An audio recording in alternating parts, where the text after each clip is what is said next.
Y estamos ahorita en el Evangelio de Juan,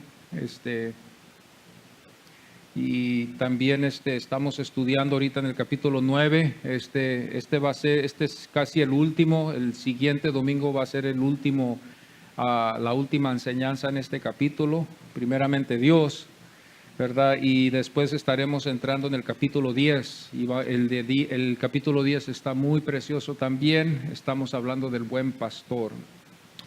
Y vamos a estar entrando en estas enseñanzas y conociendo a Jesús más, conociendo, ¿verdad?, lo que el Señor nos llama a hacer, lo que Él requiere. Este Jesús es un Jesús totalmente diferente al que se ha oído hoy en muchos de los púlpitos. Este es un Jesús muy diferente, muy diferente.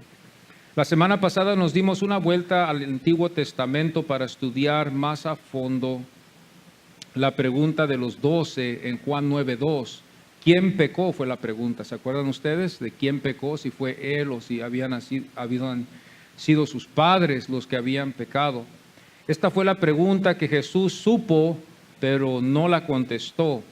Vemos que no les dio la respuesta de la razón de quién pecó, sino solo el propósito, el por qué iba a resultar en la fe para los que Él iba a salvar. Nunca fue visto, nunca fue oído, y no está escrito de un ciego de nacimiento en ser sanado hasta este día en que aconteció con este ciego de nacimiento que Jesús miró. Los fariseos, en otro lado, fueron incrédulos. Más bien para ellos fue visto extraño todo esto y lo rechazaron.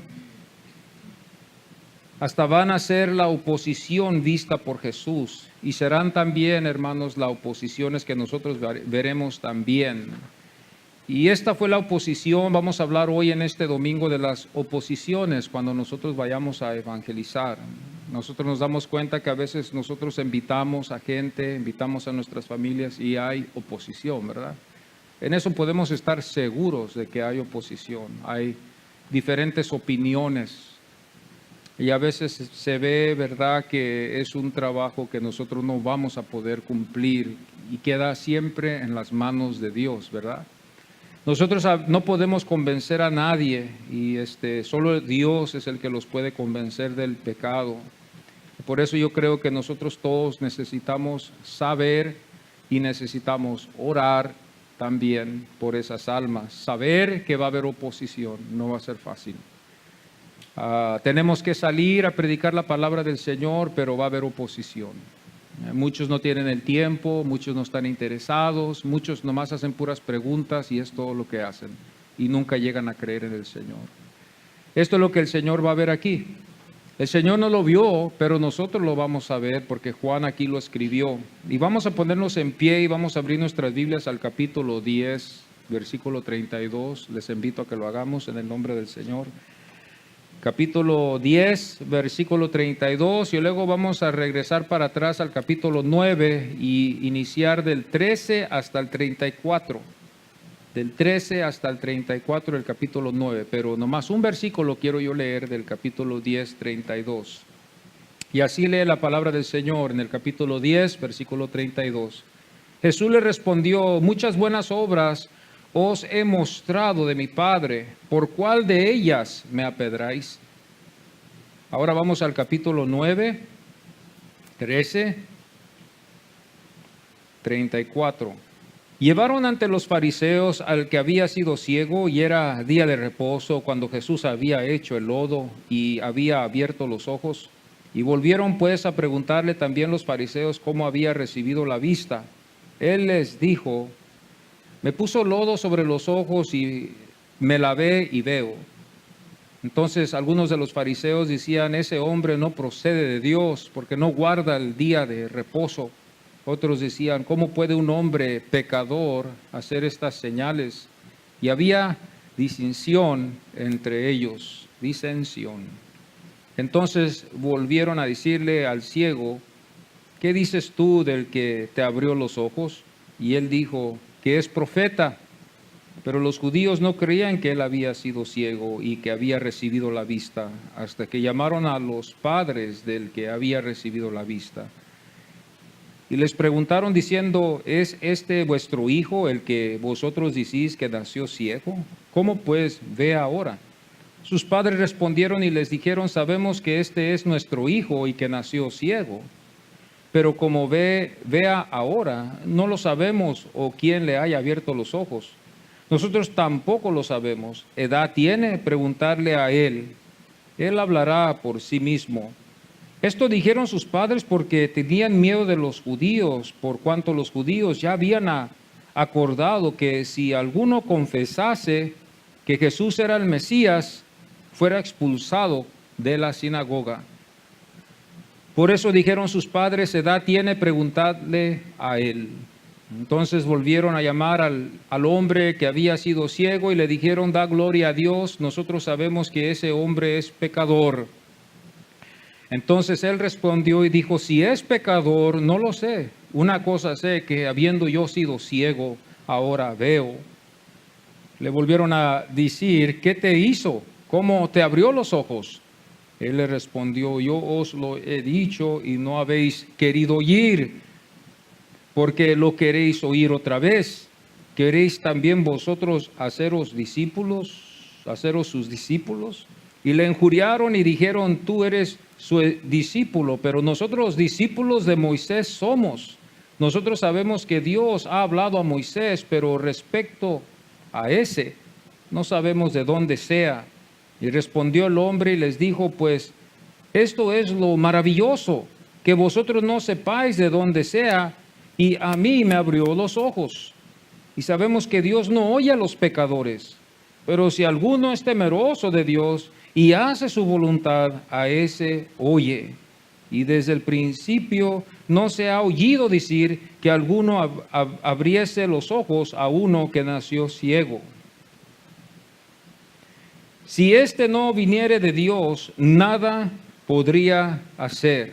Y respondieron y le dijeron, tú naciste del todo en pecado y nos enseñas a nosotros. Y le expulsaron. Amén. Como vemos hoy en esta mañana, pueden tomar sus asientos, hermanos. Como hemos visto ahora en esta mañana, hermanos, este es el inicio. Hasta que el Señor llega a la cruz. Quedan meses nomás para que el Señor llegue a la cruz. Estamos hablando ya del último año que el Señor está en tierra, aquí en la tierra con nosotros. Y el Señor ve la oposición y ve la incredulidad que usted y yo vemos hoy. Claro, en un diferente tiempo, pero la oposición en la familia, la oposición en el pueblo, la incredulidad en el pueblo, la incredulidad en su familia. Esto es lo que Jesús vio. Jesús vio la incredulidad. Y lo primero que vemos nosotros en este evangelio, vamos a estar viendo nosotros, ¿verdad? Que en el capítulo 3 es donde empieza todo esto, ¿verdad? Con Nicodemo. Cuando nosotros vamos al evangelio de Juan y vemos en el capítulo 3, versículo 9, para refrescar nuestras mentes, nos damos cuenta que este maestro de Israel, que el Señor llamó maestro de Israel y que fue un maestro de Israel, Nicodemo, nos damos cuenta que en el versículo 9 dice, ¿cómo puede hacerse esto? Esta puede ser una clase de incomprensión que hay, que también lleva a la incredulidad del hombre. Y esto está también a veces en la iglesia, pero más que todo está en el mundo. Personas, ¿verdad?, que no llegan a la comprensión, a entender que Jesucristo es el Hijo de Dios. Esto los lleva a la conclusión de ser incrédulos y seguir no creyendo en el Señor. Esta es una enfermedad que el Señor vino a sanarnos de ella. Y por medio de darnos la vista para poder ver esto, la vista espiritual, no estoy hablando tanto de la física, pero estamos hablando nosotros, hermanos, aquí de la incredulidad del pueblo. Y usted y yo vamos a ver la incredulidad en el trabajo, vamos a ver la incredulidad en nuestras reuniones familiares, vamos a ver nosotros la incredulidad cuando vayamos a diferentes lugares, cuando les hablemos de Cristo. Y vamos a ver esta clase de incredulidad, una clase de incredulidad que no puede llegar a comprender las grandezas de Dios. Una incredulidad que no puede llegar nunca a comprender, que se le explica y todavía no puede llegar la persona a entender. Fíjense que este es un peligro también cuando nosotros no podemos entender las cosas de Dios y seguimos llegando con esta incredulidad al final. Esto es algo peligroso que yo veo que está en la Biblia y que puede acontecer con cualquier ser humano. ¿Por qué lo digo yo así? Porque aquí lo vemos con Nicodemo. Nicodemo fue un incrédulo, pero fue un incrédulo porque no podía comprender él lo que el Señor le estaba enseñando. Esta fue una clase de incredulidad que el Señor Jesucristo vio. La otra clase de incredulidad que vemos hoy es la religiosidad. Vemos esto en Juan 5:12. Vemos este grupo de hombres, ¿verdad?, que cuestionaban el milagro que el Señor había hecho en el capítulo 5. Cuando usted se da vuelta aquí al capítulo 5, usted se da, ¿verdad?, ver que el Señor sana a uno que no podía caminar. No sabemos cuántos años él estaría en cama, pero sabemos que no podía él caminar. Estaba él, ¿verdad?, como este ciego de nacimiento que vamos a ver hoy. Nos damos cuenta que en vez de que estos hombres religiosos hayan creído, vemos que la religiosidad también nos puede llevar a ser incrédulos a veces, en algunos casos. Es nomás una religiosidad. ¿La incredulidad en qué? En creer en Cristo Jesús. Yo creo que es uno de los más grandes milagros que nosotros podemos tener en nuestra vida, de solamente creer en Jesucristo como el Hijo de Dios que vino a salvarnos de nuestros pecados. Es una maravilla, es un milagro que nosotros podemos creer y confiar que uno que fue a la cruz del Calvario pudo llevar nuestros pecados y creemos solamente en Él. Esta es la doctrina de creer en Él, solamente en Él, en el sacrificio que Él hizo, que es suficiente para la salvación. Vemos después nosotros la incredulidad que el Señor vio en Galilea. Fíjense, esta es la oposición que el Señor vio. Vemos esto en el capítulo 3, vemos esto en el capítulo 5 y ahora vamos a verlo en el capítulo 6. Pero lo más interesante aquí es que el Señor ayudó a esta gente, los alimentó con pan. Eso es lo más interesante, que podemos ver que aún a veces los milagros y las sanidades no van a ser los que van a convencer a la persona a seguir a Jesús. Bueno, yo he visto casos donde el Señor ha sanado a algunos, pero siguen todavía ellos en el mundo y siguen todavía ellos con su incredulidad. Fíjense bien aquí en el capítulo 6:1. Jesús fue al otro lado del mar de Galilea. Los que ya sabemos la historia, sabemos que, ¿verdad?, que esta fue gente que el Señor alimentó con pan y que se alimentaron y fueron como 5,000, 4,000 personas en otro caso, en otra ocasión. Pero nos damos cuenta, hermanos, que si nosotros pensamos que un milagro va a convencer a una persona a creer en Jesús, podemos estar equivocados a veces. Porque aquí este pueblo pudo ser testigos de ver el pan ser multiplicado y comieron de ese pan también para alimentarse, para llenar sus estómagos. Fíjense bien, escudriñen bien lo que dicen las Escrituras y podemos ver que esta gente, en vez de haber creído, y en vez de haber creído en Jesús, creyeron mejor para que les siguiera dando pan, pero no creyeron en Jesús. Fijémonos bien que no nomás es creer, sino es creer en Jesús. Hay una cierta forma que el Señor quiere que nosotros creamos. El Señor no está interesado en gente que cree, porque en el mundo también hay gente que dice, yo tengo fe, yo creo, pero esa fe no salva. La fe que salva es la fe que está en Cristo Jesús. Por en caso de que alguien esté aquí hoy en esta mañana en la iglesia que dice yo tengo fe, pero no tiene fe en Jesús, pero dice yo tengo fe. Tenemos que tener fe lo suficiente para creer que Dios tiene el poder de perdonar todos nuestros pecados, aun los que hemos cometido ayer, y que es suficiente con el sacrificio que Él hizo para que podamos ser perdonados. Hay mucha gente que camina en el mundo y que no puede ayudar su culpa, porque tienen una culpa que ellos sienten en sus corazones por todos los pecados que han acumulado. Y el diablo los condena por esa razón, y cuando uno los invita, bendito sea el Señor, si no es por la ayuda de Dios, esas personas no pueden creer en Jesús. No creen que Jesús puede perdonar sus pecados. No creen que Jesús pueda perdonar sus pecados, y ellos sienten que ellos necesitan primero ir a arreglar sus vidas y luego después ellos regresan a Jesús, porque no creen que es suficiente con lo que Él va a hacer. Y este fue algo así. Este caso, ellos estuvieron allí, comieron del pan que el Señor hizo, pero no creyeron en el Señor como deberían de haber creído. Fíjense bien, El versículo 14 de ese capítulo 6 dice, viendo la señal que Jesús había hecho, vieron un señal. ¿Qué fue la señal? La señal fue de que multiplicó el pan. La señal fue de que él tenía poder. La señal fue de que él quizás pudiera haber sido el Mesías, que lo fue. Pero ellos no habían creído en él. Fijémonos bien que el Señor les dice, ustedes tienen que creer en mí. En mí. Después nos damos cuenta, hermanos, que esto no nomás surgió en Galilea, en este caso con 5,000 y con 4,000, que esto también surgió también aquí con su familia. Usted tiene a veces situaciones donde usted con su familia los quiere convencer y quiere invitarlos a venir a la iglesia y no puede. Jesús también confrontó ese dolor y se sintió en este momento como usted se ha de sentir cuando usted invita a su gente, a su familia, y no vienen a la iglesia y no quieren participar en la fe que usted está participando. Juan nos enseña esto también en el capítulo 7. Esta es la oposición, esta es la incredulidad que el Señor miró y que nosotros como cristianos, como seguidores de Cristo Jesús, cuando llevemos el Evangelio, también lo vamos a ver. En esta mañana lo que queremos es prepararnos para esto. No queremos salir y ver esto extraño de que la gente no va a querer. No, hermano. Sería extraño que todos vinieran. Sería extraño de que todo el mundo llenara las iglesias de una verdadera relación con el Señor. Sería eso extraño. Pero no es extraño ver al pueblo no querer creer. Es un milagro que nosotros creemos. Es único. Somos especial. ¿Por qué?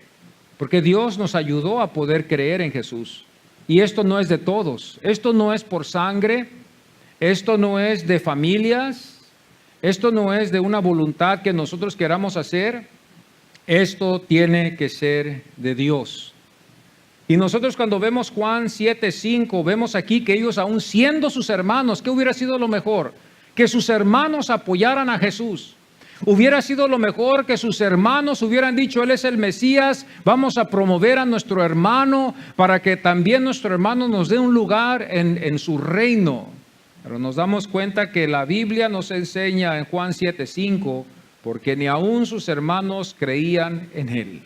Sus propios hermanos no creyeron en Jesús. No lo hallo yo extraño de que ustedes a veces no me crean a mí. No lo hallo extraño de que a veces mi familia no crea de lo que yo les digo. No lo hallo extraño de que a veces, hermanos, hablamos con personas en la calle y no vayan a creerlo. No lo hallo ahora extraño de que mis propios hermanos carnales tampoco vayan a creerme en la palabra del Señor. Es lógico, Jesús tuvo todo el poder para haber podido convencer a sus hermanos. Ellos habían oído de sus milagros. Ellos habían sabido de que el Señor hacía milagros en Galilea. Y ahora aquí vemos aquí en Juan 7:5 que aún ellos, hermanos, no creían en Él. ¿Qué es lo que hizo Jesús que ellos no creyeron?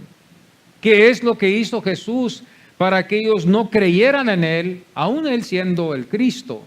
Es lógico que si usted quizás puede decir dentro en su corazón, si yo hubiera sido su hermano o su hermana, yo hubiera creído en Él y yo le hubiera dado toda mi vida. Pero vemos aquí el caso de que eso iba a ser imposible, porque aún hasta sus propios hermanos no creyeron en Él. Una vez a mí se me hizo una pregunta en mi vida, en el pasado, y se cuestionó por qué mi familia no estaba aquí. Se cuestionó porque algunos de mis familiares no me respaldaban en este ministerio. Hubiera sido bueno que los hubiera llevado aquí, ¿verdad? Y les hubiera enseñado que aún hasta Jesús, sus propios hermanos no creyeron en Él. Aún Él. Entonces esto es algo que pueda surgir en el ministerio, para que no tengamos una mala idea de algo y pensemos diferente, que puede pasar así. Es algo divino y es algo de Dios, de que en familias vengan y que se predique el Evangelio y que estén salvos en verdad. Porque puede surgir que vengan muchas familias, eso sí lo puedo creer, hermanos, pero si no son ni cristianos, yo he visto familias venir, grandes, que vengan y visiten, pero a veces en algunos de los casos nomás 1 o 2 son salvos y los otros no son.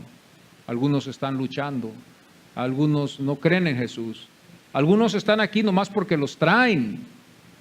Esta es lo que está pasando, que el Señor nos dé sabiduría y que podamos ver esto, pero ellos fueron sus hermanos y yo digo, si hubiera sido él mi hermano, yo quizás lo hubiera apoyado a Jesús. Mentiras, yo no lo hubiera hecho.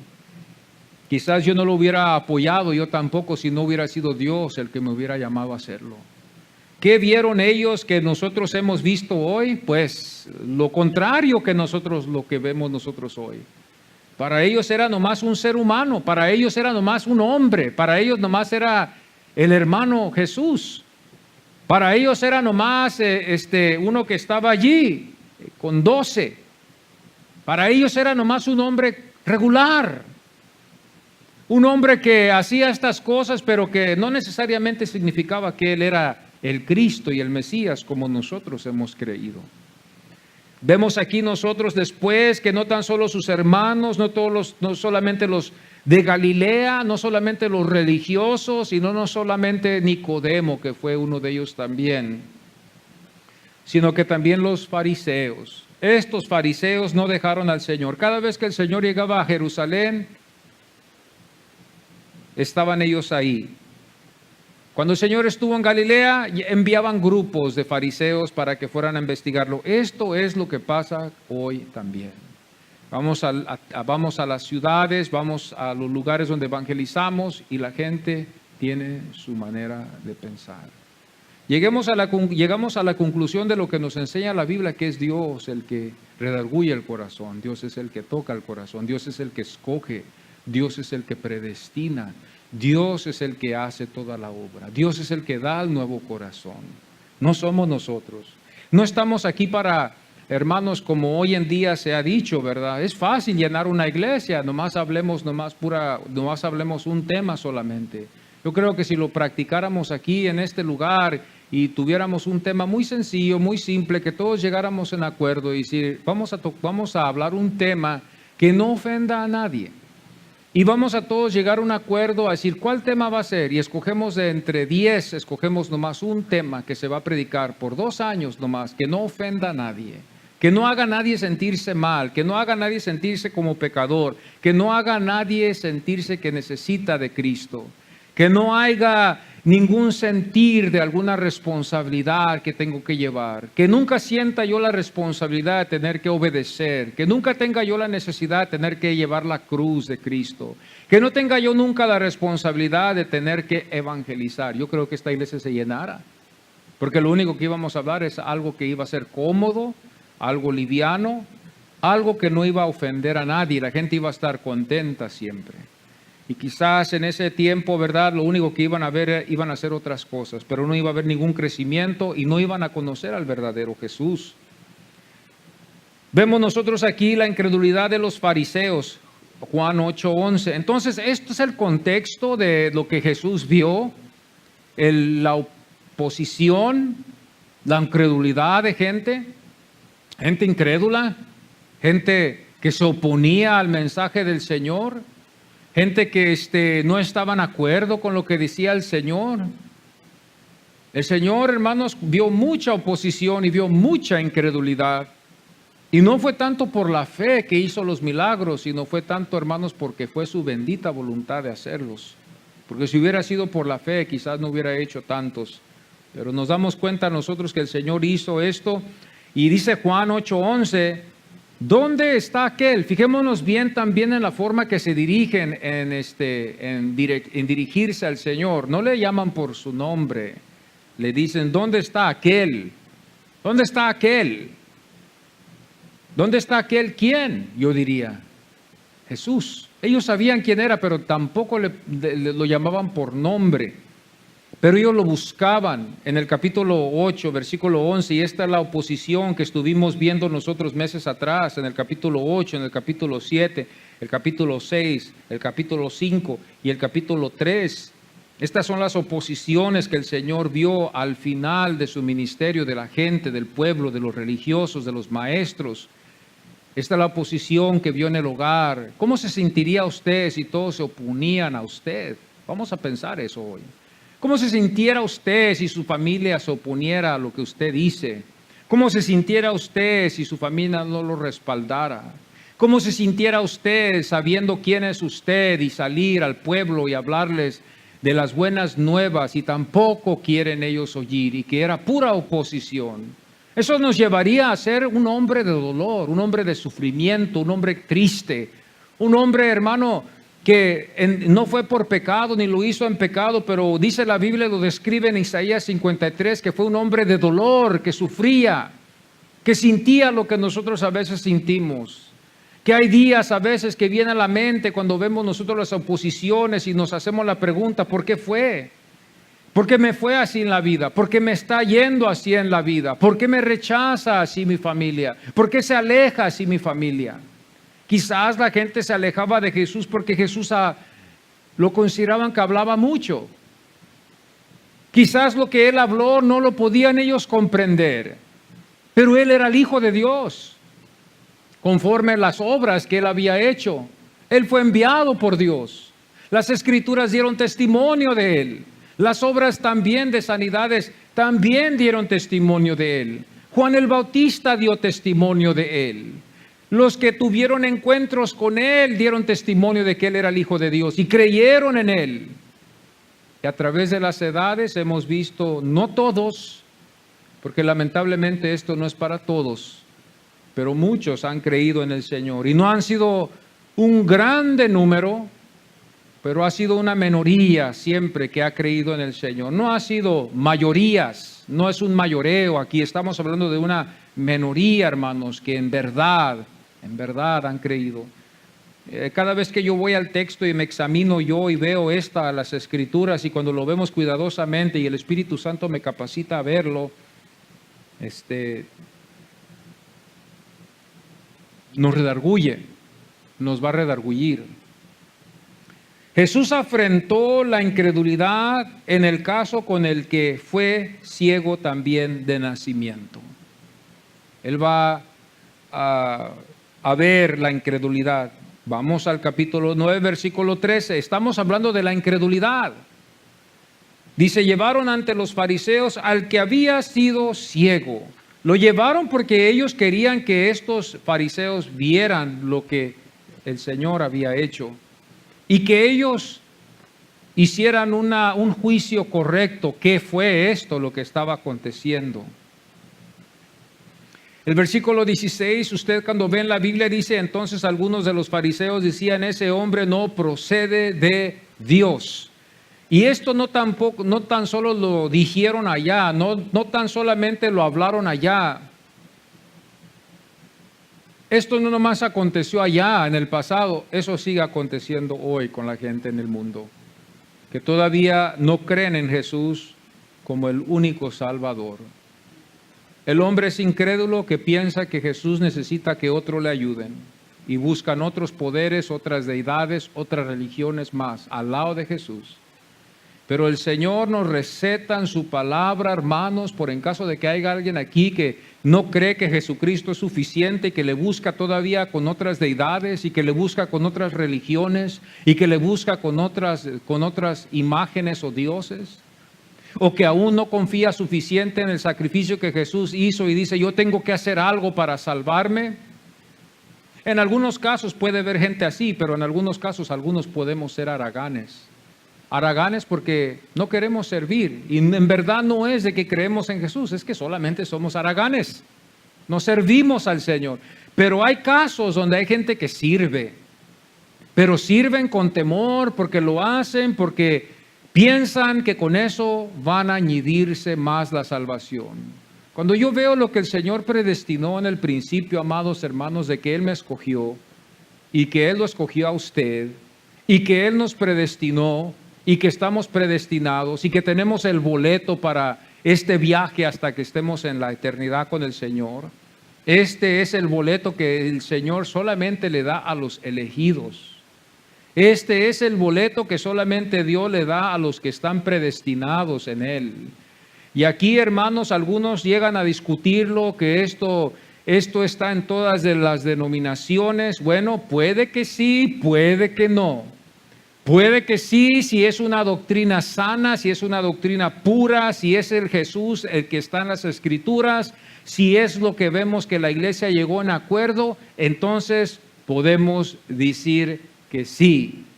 Pero si es una doctrina torcida, una doctrina de otro Jesús, una doctrina de otra clase de Jesús, que fue un Jesús que murió en la cruz, o fue un Jesús que no murió en la cruz, o fue un Jesús que fue una creación, o fue un Jesús que fue el hermano de Lucifer, o que fue Jesús solamente un ángel, yo no sé entonces si puedo llegar a dudar de que en verdad usted pueda ser salvo.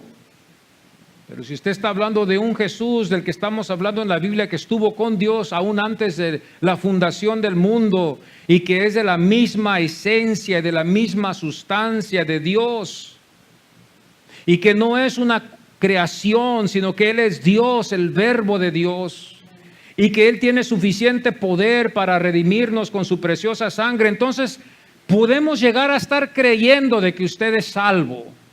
Una cosa que Dios ha escogido, hermano, no se le va a perder a Él de sus manos y de su poder, porque ya es de Dios. Dios nos escogió aún antes de la fundación del mundo. Eso indica que antes de que hubiéramos nosotros cometido un primer pecado, antes de que nosotros hubiéramos sido destinados a llegar aquí, Dios ya nos había escogido aún antes. Y no iba a importar qué clase de pecado hubiéramos cometido, no importa qué familia, no importa qué raza, no importa qué lugar hubiéramos estado, porque Dios ya nos eligió, Dios se encargó de buscarnos y salvarnos. Y lo que Él escogió, la Biblia nos dice, y esto le queda solamente al escogido y al que está predestinado, si Dios con nosotros, ¿quién contra nosotros? Esto no le queda al que no es escogido. Esto no le queda al que no es predestinado. Esto no le queda al que está fuera de Dios. Dios no está con el pecador. Dios está con el justo.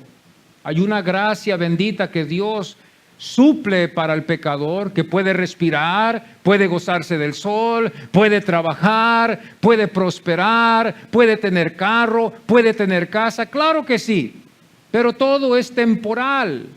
Porque si usted lo sabe muy bien, que nada nos vamos a llevar después de esta partida.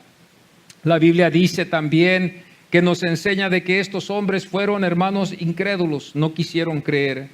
Y el versículo 16 dice, entonces algunos de los fariseos decían, ese hombre no procede de Dios. La razón fue, ¿qué fue la razón? La razón fue porque hizo un milagro en el día de reposo. Segundo, porque también hizo lodo con la saliva y la tierra. Dos cosas que hizo Jesús. No cuidó el día de reposo como ellos requerían y hizo lodo con su saliva y con la tierra.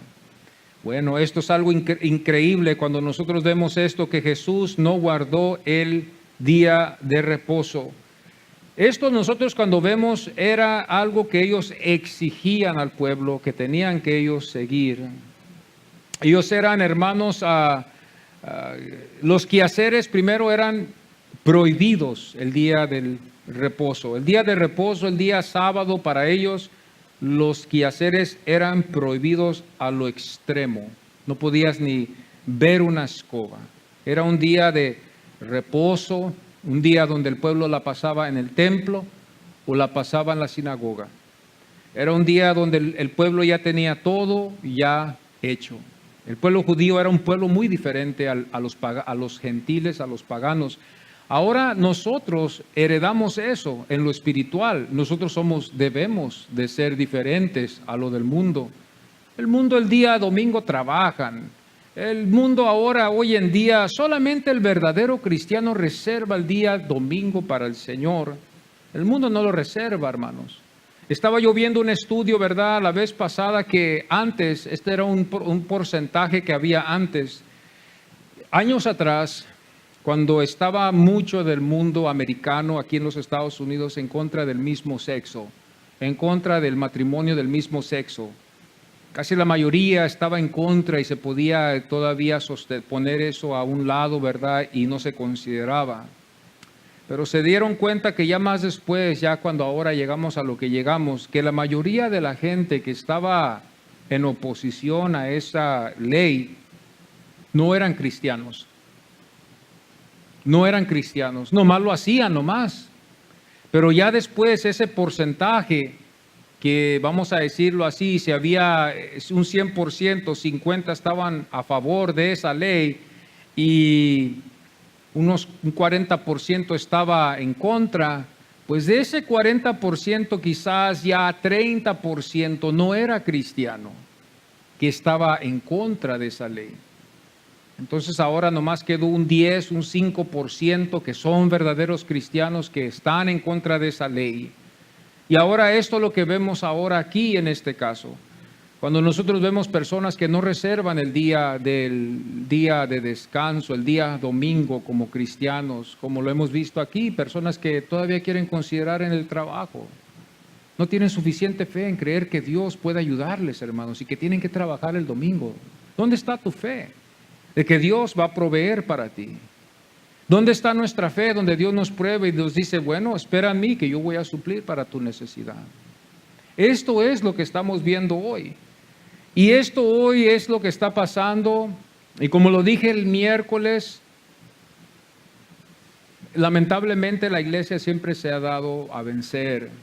Desde los 1900 hasta ahora, hasta esta fecha, la iglesia se ha dado a vencer y ha dejado muchos principios que deberemos de cuidar. En el día de reposo, hermanos, por ejemplo, era prohibido hacer quehaceres, medicinas, había ciertas sandalias que no se podían utilizar, sandalias que tenían clavos. Ellos creían, ¿verdad?, que las sandalias que tenían tachuelas o clavos era metal que tenía un peso más que las sandalias que no eran hechas con clavos, que eran pegadas con clavos. Entonces ellos, ¿verdad?, suponían que era un peso, era un esfuerzo, ¿verdad?, para ellos ponerse esas sandalias. Entonces esas clases de sandalias con clavos eran prohibidas porque llevaban un peso más que las otras sandalias de correa. Eran las sandalias, ciertas sandalias eran prohibidas para usarse en ese día del sábado. Las lámparas no se podían apagar esos días, tenían que quedar encendidas porque era considerado un trabajo de tener que soplar y apagar la lámpara y limpiarla bien. Entonces estas cosas eran prohibidas, la gente no podía hacer eso, no podían ponerse ciertas sandalias, no podían apagar ellas las lámparas en ese día de reposo. No se podía al hombre, ¿verdad?, arreglar la barba, ni tampoco podía cortarse el pelo en ese día. Ese día era un día de descanso. Las personas que se hallaban enfermas, ¿verdad?, y que necesitaban ir al doctor, bueno, pues en ese tiempo no podían ir al doctor. Solamente se podía sostener a esa persona que estaba enferma, nomás mantenerla hasta el día siguiente y entonces se podía llevar a los médicos para que fuera revisada. Lo único que esa persona podía hacer era que sostenía a esa persona solamente para que pudiera aguantar la fiebre, el dolor, la enfermedad, lo que ellos tenían. Fíjese bien, imagínese usted esto. ¿Y por qué se podía hacer eso? Bueno, la razón que yo veo aquí es que la sinagoga era como un gobierno. Esto era lo que la iglesia antes tenía, la iglesia. Ya cuando la iglesia y el Estado se dividieron, el poder se le quitó a la iglesia, ya la gente ya la iglesia pidió una cierta autoridad. Pero en ese tiempo los judíos eran los que establecían eso. Entonces los judíos, cuando ellos iban a la sinagoga, si uno de ellos era hallado caminando con sandalias con clavos, o que lo hallaban arreglándose la barba, pues llegando a la sinagoga el domingo, recibía una corrección. Esta era la unidad, y a veces en algunos casos la sinagoga era lugar de recreo, era el lugar donde ellos iban a leer la Biblia. Ellos sabían que ellos eran el pueblo de Dios, era el tiempo donde ellos recitaban la ley, era el día de descanso. Ellos no querían problemas, ellos querían ir a la sinagoga, entonces ellos se sujetaban a no arreglarse la barba, a no cortarse el pelo, a ponerse sandalias que eran las únicas que se podían poner. No preparaban la comida, ¿verdad? En ese día las mujeres no preparaban comida, en ese día nomás comían, reposaban, era todo. Era un día de quizás nomás quedarse en la cama, un día de no hacer nada, no se hacía ventas, todo era hecho con mucho temor, mucho cuidado. Y Jesús viene, hermanos, quebrando todo eso, como el Hijo de Dios. Todas estas tradiciones que ellos habían hecho, Jesús las viene rompiendo. Las personas que sufrían de algún dolor de muelas, no podían ellos ir al dentista a sacarse una muela, sino que ellos tenían que chupar vinagre hasta que el dolor se les iba supuestamente. Chupando vinagre se les iba el dolor de las muelas y así ellos podían resistir el dolor de la dolencia hasta el día después del reposo. No se podía uno transportar de un lugar a otro, tenían que ser cortas, muy cortas las mías. No podía uno correr, no podía uno caminar muy recio. No tenía que demostrar usted que estaba haciendo un trabajo, un esfuerzo, sudor, nada de eso. Fíjese, esta era el día de reposo. Pero ellos también al mismo tiempo lo quebraban y por eso Jesús también los confrontó en algunos casos también a ellos por ser injustos y ser también así con la gente. De que ellos hacían ciertas cosas el día de reposo, pero ellos no permitían que el pueblo lo hiciera. Los fariseos fueron funestos con Jesús.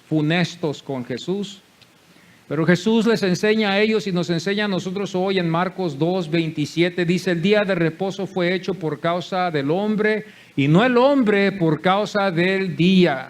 Nos damos cuenta nosotros que Jesús aquí nos enseña que el día no fue hecho, hermanos, nosotros no fuimos hechos para ese día. El día fue hecho para nosotros.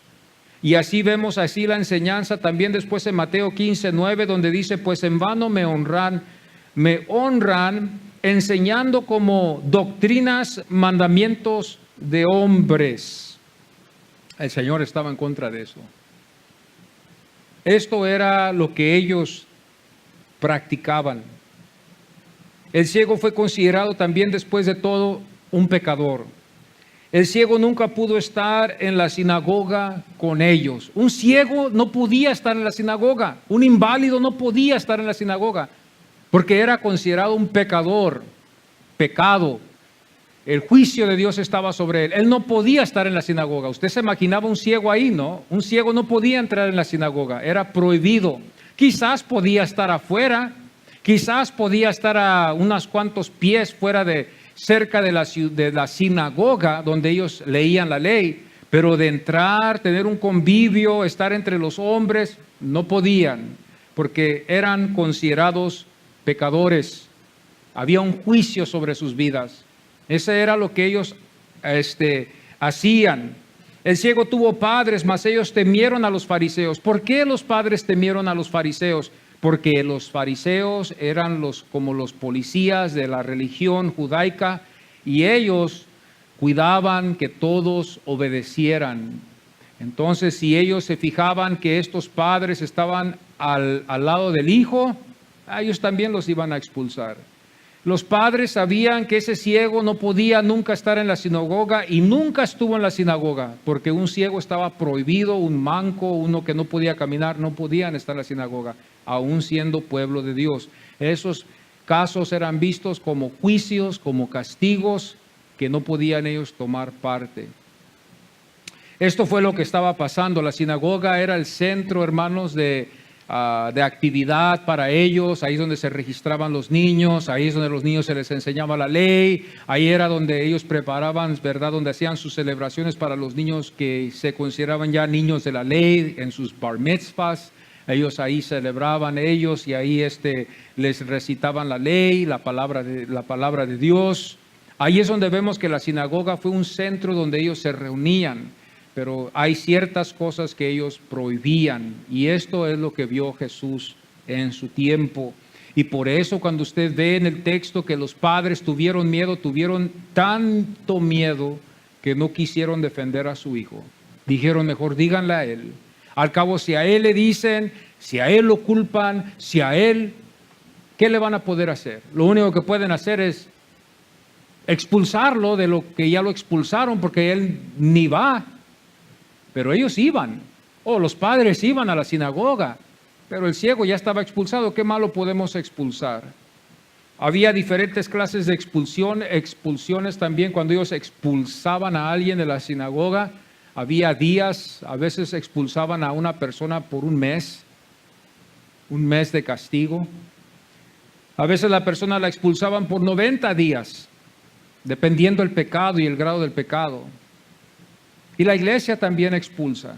Y la iglesia también tiene autoridad también para disciplinar. Pero la iglesia, hermanos, se ha desarmado y ha hecho...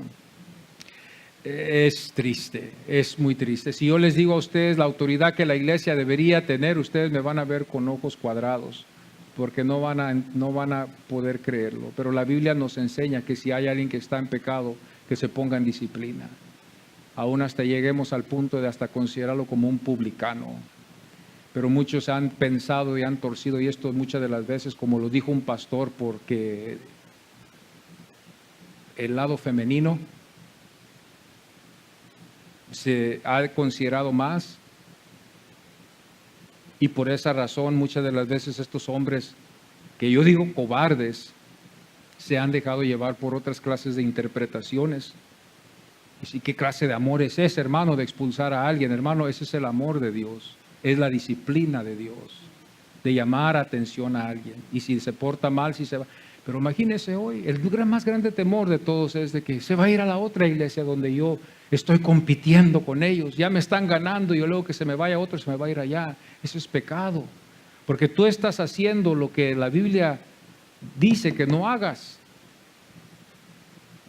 Y la Biblia nos enseña que eso se puede hacer. Hay muchas cosas que la Biblia nos enseña, pero tenemos que leer las Escrituras. Si no la leemos, nunca lo vamos a saber. No la leemos, vienen nuevos, ellos no la leen tampoco, la iglesia se pierde, amados. La iglesia se pierde, póngase a pensar eso. Por eso nosotros tenemos que estar firmes en lo que hemos creído. Vengan o no vengan, vengan las personas, vengan tenemos que estar firmes en lo que creemos. Y no titubear y flaquear y hacer cambios nomás por esto, por lo otro. No, tenemos que seguir firmes, y esta es nuestra doctrina, esta es nuestra doctrina. Y yo pienso que es como una relación, y esto es algo que muchas de las veces podemos nosotros todos, ¿verdad?, cometer errores. Antes de que entremos a una relación debemos de ver qué es lo que nos conviene y qué es lo que no nos conviene. Y esto no lo hicimos, nos enamoramos. Y ya después a ver cómo le hacemos, pero hubiera sido mejor primero hacer las decisiones y llegar a las conclusiones. El primer día, el segundo día, llegar a qué es lo que tú vas a hacer, qué es tus gustos, qué son tus empeños, porque fíjate que yo estoy buscando esto y esto. Pero nos enamoramos con el primero, y así es en la iglesia. Estamos tan desesperados de ver la gente venir que no nos importa, y eso está mal. Está mal porque lo que hacemos es que dejamos que otros sigan en su pecado. Pero debemos de corregir esas cosas en el amor del Señor. Debemos de corregirlas en el amor del Señor. Pero hoy, como decía este pastor, muchas de las veces son las mujeres que dirigen. Y cuando las mujeres dirigen a una iglesia, va a haber peligro. Va a haber peligro. Juan 9:22 dice, tenían miedo. Hubo miedo, hubo temor. Aquí se presenta por primera vez lo que iba a ser después la división entre el judaísmo y el cristianismo. En las sinagogas los hombres se congregaban, las mujeres no podían ni acercarse a la sinagoga, las mujeres quedaban afuera, y afuera ellas escuchaban solamente. Los hombres eran los únicos que podían. Fíjense qué machismo empieza aquí con esta gente. Los hombres no podían, hermanos, cuando ellos adoraban a Dios, eran los hombres solamente que adoraban a Dios, y las mujeres se quedaban allá afuera. Cuando llegaba el tiempo del templo a ir a adorar, era el hombre el que se acercaba al altar, llevaba su sacrificio, la mujer tenía su lugar donde ella se quedaba y el hombre era el que seguía adelante. Esto demostraba que el hombre era el que llevaba la responsabilidad. Fíjese cómo han cambiado las cosas ya. El 28 nos enseña, nos dice, tú eres su discípulo, pero nosotros discípulos de Moisés. Aquí es donde vemos nosotros la primera división, la cima que vemos por primera vez entre el judaísmo y el cristianismo. El judaísmo y el cristianismo. Aquí es donde vemos los discípulos de Moisés, y aquí es donde vemos los discípulos de Jesús. Bueno, este ciego yo no sé si fue discípulo de Jesús, pero se consideró como uno cuando él confesó, ¿verdad?, lo que confesó. Ellos dijeron, nosotros no somos discípulos de ese, nosotros somos discípulos de Moisés, porque Dios se reveló a Moisés, pero a ese no lo conocemos, ni sabemos de dónde viene. Bueno, eso es lo que dijeron, eso es todo lo que le dieron a él. Pero en el otro capítulo, ¿qué dijeron? Eres samaritano, estás sanando con otro espíritu, estás otra vez fuera de sí, no estás en tus 5 sentidos, lo que tú estás hablando. Tú piensas que estamos en contra de ti, pero nosotros no estamos en contra de ti. Lo que nos estamos dando cuenta es de que este pueblo quiere dar a ver a Jesús como una persona que es como un lunático. Uno que nomás va ahí caminando por las calles, nomás hablando cosas que ni son, para que así nosotros no creamos en él. Hermano, yo llego a la conclusión de creer en Él por la razón de lo que nos enseña el Antiguo Testamento y por las obras que el Señor hizo también. Este fue el Hijo de Dios que ellos rechazaron. El pecado es muy mayor que se ha cometido aquí. Y como sí, en verdad el Señor no los rechazó, el Señor sí los amó, pero ellos rechazaron al Señor. Rechazaron lo que el Señor les había enviado. Aunque el Señor lo hace con amor y les envía a su Hijo, ellos siguen rechazando. Yo me pongo a pensar y digo yo, ¿qué será lo que ellos piensan para justificar lo que ellos están haciendo? ¿Qué es lo que ellos piensan? Porque estos están pensando. ¿Qué es lo que ellos piensan que va a poder justificar por en caso de que se echen un chasco, que se lo echaron ya? En caso de que estén ya en un chasco grande. ¿Qué es lo que van a usar estos judíos para defender su causa por haber rechazado a Jesús? ¿Qué es? Cuando ellos vean que Él venga y que venga a reinar y que llegue a su ciudad de Jerusalén, la ciudad del Rey, y esté en esa ciudad, ¿qué van a hacer ellos cuando vean que Él fue el Hijo de Dios? Los que partieron a la eternidad, ¿dónde van a estar? Los que rechazaron en la salvación de Jesús. El versículo 34 nos enseña a nosotros lo que consideraron y lo que aconteció con este hombre. Le expulsaron. Él ya estaba expulsado de la sinagoga. Lo único que hicieron es que nomás le dijeron, sáquenlo de aquí ya. Basta ya con este ciego, o con este hombre que estaba ciego, o basta con este hombre que dice que estaba ciego. Sáquenlo de nuestro lugar aquí. Él no tiene lugar aquí. Sáquenlo. Lo expulsaron, no de la sinagoga, acuérdese bien, cuando usted vea la Biblia, él ya estaba expulsado porque él ya era ciego por su enfermedad, por el pecado, pero de aquí, de la presencia de ellos, lo expulsaron. Y no sabemos de que quizás él haya querido regresar a la sinagoga un día y quizás lo hayan expulsado, o quizás se tuvo que mover a otro lugar para poder ir a una sinagoga ya que él había recobrado su vista. Pero este hombre, después de haber sido expulsado, en el versículo 34, nos damos cuenta que se fue triste de ese lugar porque no creyeron que él había sido sanado. Esa fue la incredulidad y la oposición que Jesús vio. ¿Usted cree que nosotros no vamos a ver ninguna clase de oposición con nuestras familias, con nuestros hijos, con nuestros vecinos, en la ciudad donde estamos ministrando nosotros? Claro que sí, vamos a ver mucha. Vamos a ver mucha oposición cuando nosotros hablamos de Cristo.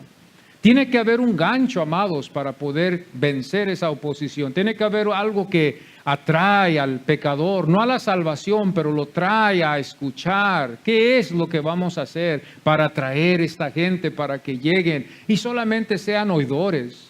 Porque en verdad no son salvos o no van a ser salvos, al menos de que Dios los salve en verdad. La gente que estaba con el Señor el día que el Señor multiplicó tanto pan, todos se fueron para atrás a sus casas, regresaron para atrás a sus quehaceres y regresaron para atrás a donde estaban porque no tuvieron suficiente fe. La fe, muchos han dicho, yo nací con fe, bueno, pero esa fe no es la que salva. La fe la que salva es la fe la que da Dios. Esa es una fe con la cual no nacimos, sino que es algo que Dios nos ha dado para ayudarnos. Entonces, en este capítulo, esto es lo que vamos a ver cuando vemos nosotros aquí en esta historia. Vemos nosotros que el que lo sanó y el sanado fueron vistos como pecadores. Los dos fueron vistos como pecadores. El versículo 16.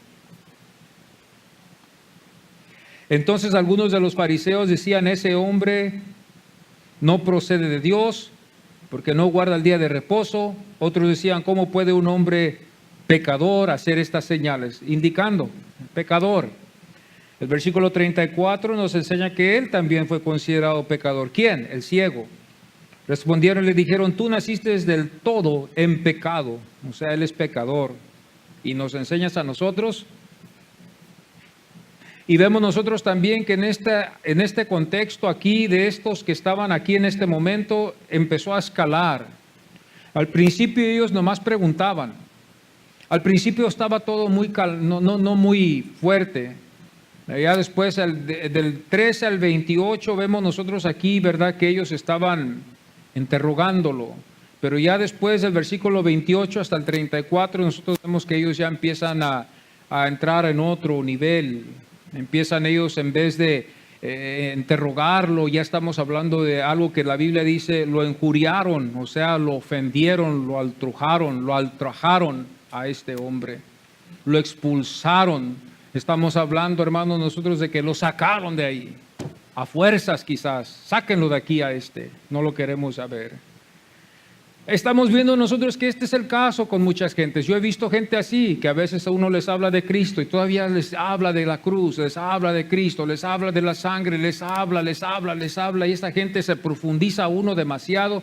Pero cuando uno llega a la conclusión de decirle si te gustaría aceptar a Jesucristo como tu único Salvador, o crees tú que Jesucristo te puede salvar, no están listos. Este es el pueblo aquí. Vemos nosotros en el capítulo 9, versículo 13, dice la Biblia, aquí se iban a profundizar, llevaron ante los fariseos al que había sido ciego. Versículo 18 dice también, pero los judíos no creían que él había sido ciego y que había recibido la vista, hasta que llamaron a los padres del que había recibido la vista. El versículo 25 dice entonces, él respondió y dijo, si es pecador no lo sé, una cosa sé, que habiendo yo sido ciego, ahora veo. El hombre sigue profundizándose. Primero investigaron el caso, después de que lo investigaron no quisieron creerlo. El versículo 18 nos demuestra otra vez otra clase de actitud. El 25 todavía siguen. Son gente que no comprende. No comprenden la palabra de Dios. No comprenden estas cosas. Y siguen ellos en esa, si lo puedo decir así, espíritu de terquedad, que los lleva a la condenación al final. El espíritu de terquedad es un espíritu que estuvo en Faraón. Un pastor una vez lo puso así, es como el corazón es un músculo, ¿verdad? Es un músculo que está palpitando. Y cada vez que tú lo endureces, más duro se hace, y más terrible se hace, y más terrible se hace. Entre más duro el corazón se hace, es como un músculo. Lo estás trabajando y se hace duro ese músculo porque lo estás trabajando. El corazón lo mismo. Cuando tú endureces tu corazón al Espíritu Santo, lo endurecemos a las cosas de Dios. Estamos endureciendo nuestro corazón para resultar después en una condenación. Al final Faraón fue condenado. Al final Dios dice que Él es el que permitió que este Faraón endureciera su corazón. En la misericordia, en la gracia de Dios que Dios le había dado a este Faraón a ver las obras que él había visto, Dios endureció el corazón de este hombre y siguió endureciéndose, y ya después ya no pudo él resistir. Ya nomás era endurecido, su corazón estaba endurecido hasta el punto de que nunca pudo creer. Y así el hombre puede ser, en vez de mejorarse, su corazón se endurece. Y se endurece. Yo me imagino a un hombre corajudo, a un hombre malo, pero yo quiero decirle que este caso no es así. A veces podemos endurecer nuestros corazones aún no teniendo esa fisonomía. Vamos a ponernos en pie en esta mañana y con esto concluyo con este contexto. Vamos a estar el siguiente domingo hablando un poquito concerniendo el propósito. Voy a pedir que si pueden apagar el speaker de allá afuera, bendito sea el Señor, si lo pueden apagar. Vamos a orar así, mis amados hermanos, y vamos a pedirle al Señor, ¿verdad?, que nos ayude. Vamos a pedirle a Dios que no haya unidad, Vamos a pedirle a Dios que haya unidad, que no haya división entre nosotros. Padre Santo, Señor, estamos delante de tu presencia y como vemos tu palabra, Señor, vemos la oposición y la división que había entre estos judíos, Señor. Vemos la división que hay a veces aún en la iglesia, Señor, cuando vemos nosotros estas doctrinas. Ayúdanos, bendito Dios, en el nombre de Cristo Jesús, a ser una iglesia que está unida en un acuerdo y en un mismo sentir. Varones, damas, niños, jóvenes, Señor, no está en mí, sino está en cumplir lo que dice tu palabra. No hemos ni empezado todavía a hacer lo que dice tu palabra. Señor, gracias te doy por este privilegio que nos das de poder unirnos y gracias te doy por la confianza que los hermanos tienen que pueden ellos también juntamente con tu servidor estudiar este evangelio que hemos visto, conociendo de que no es extraño de que la gente se va a oponer al mensaje del Señor, que cuando nosotros hablemos de Cristo no va a ser extraño de que la gente rechace el evangelio, Señor, de que no va a ser extraño, Señor, que aún hasta nuestras propias familias no se acerquen, Señor, porque el evangelio no lo quieren escuchar. Ayúdanos, como dice tu palabra en uno de los salmos, aunque mi padre, mi madre me dejare, Jehová no me dejará. Jehová no me dejará, Jehová nos guardará. Aunque nos deje nuestra familia, Señor, y nos abandonen, Señor, o nos han abandonado, Señor, confiamos en ti, Señor, que tú nos vas a sostener. Danos la fe, danos la confianza. Nos da dolor en nuestros corazones de verlo, Señor, cuando vemos este abandono, cuando vemos esta forma, esta actitud, Señor, pero ayúdanos a nosotros a seguir adelante, Señor. Con este dolor que llevamos en nuestro corazón, ayúdanos, oh Dios, ayúdanos con nuestros hijos, Señor. Ayúdanos y guíanos con nuestros padres, con nuestras madres, Señor, con nuestros parientes que no han llegado todavía al redil, Señor. Ayúdanos, Padre Santísimo, a aguantar, a estar fuertes, a no desanimarnos, Señor, a estar unidos en tu nombre. Todo lo pedimos, Señor, en el nombre del Señor Jesucristo en este momento, por la unidad de nosotros te pido. Gracias te doy, Señor. Amén y amén.